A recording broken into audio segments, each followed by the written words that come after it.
rouge, tardivement agité, et, vision bien plus propre encore à le clouer de terreur, les rails et les madriers manquant sur le pont juste devant lui, le mécanicien fit de son mieux. Peut-être, cher lecteur, tous les trains de ton temps sont-ils équipés de freins que le mécanicien peut manœuvrer seul. Ce n'était pas le cas en 1865.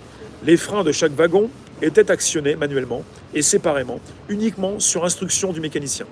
Celui-ci siffla désespérément pour donner ordre aux gardes-freins sur toute la longueur du train d'exécuter leur mission. Cela ne servit pas à grand-chose.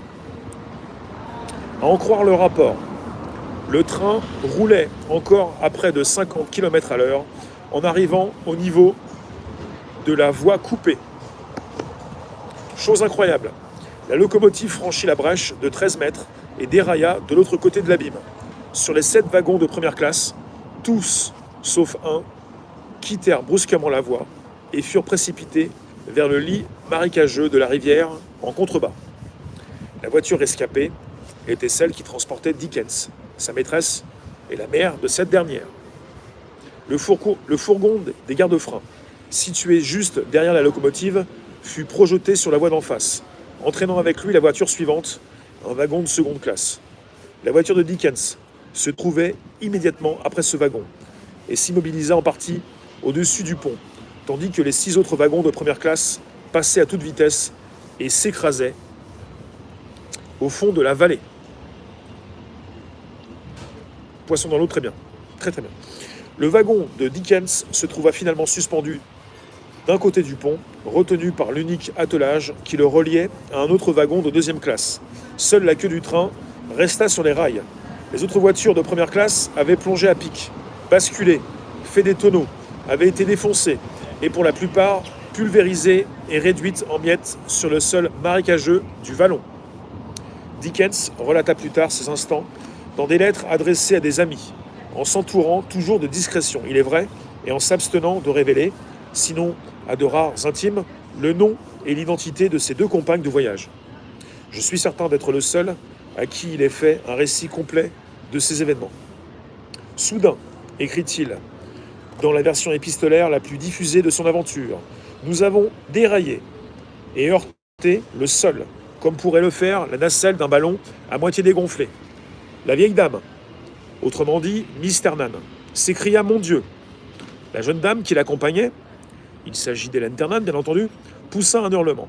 Je les retins toutes les 2 et leur dis « Nous ne pouvons rien faire, sinon garder notre calme et notre sang-froid.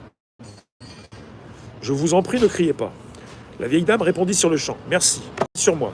Sur mon âme, je resterai tranquille. » C'est alors que nous fûmes tous précipités dans un angle de la voiture avant de nous immobiliser. Le wagon penchait effectivement vers le bas et vers la gauche. Tous les bagages et les objets en liberté s'étaient regroupés dans le coin inférieur gauche. Jusqu'à la fin de ses jours, Charles Dickens serait sujet à des crises récurrentes au cours desquelles il aurait l'impression, écrit-il, que tout mon corps est incliné et culbute en bas à gauche. Dickens poursuivit son récit. Je dis aux 2 femmes, vous pouvez être assurés que rien de pire ne saurait arriver. Le danger doit être passé. Acceptez-vous de rester ici sans bouger pendant que je sors par la fenêtre. Encore assez agile pour ses 53 ans, malgré ses engelures aux pieds, souffrant depuis longtemps de la goutte, ce qui m'a obligé à absorber du laudanum pendant de nombreuses années, je sais reconnaître les symptômes de cette affection et je puis dire que les engelures aux pieds de Dickens relevaient certainement de cette maladie. L'écrivain se hissa par la fenêtre, sauta au péril de sa vie du marchepied du wagon pour rejoindre la voie au-dessus du pont et vit, raconte-t-il, 2 garde-freins aller et venir en courant, l'esprit manifestement troublé. Dickens affirme avoir empoigné un des hommes et lui avoir demandé d'un ton impérieux « Regardez-moi, arrêtez-vous un instant et regardez-moi. Dites-moi si vous me connaissez. » « Nous vous connaissons fort bien, monsieur Dickens, » aurait répondu le garde immédiatement. « Dans ce cas, mon brave, » s'écria l'écrivain, presque joyeusement. D'avoir été reconnu en pareil moment, aurait pu ajouter un être mesquin comme Clara Pitburn. « Pour l'amour du ciel, donnez-moi votre clé et envoyez-moi un de ces manœuvres pour que je puisse faire évacuer cette voiture. » temps fort, on ne sait jamais, pour ceux qui veulent consulter.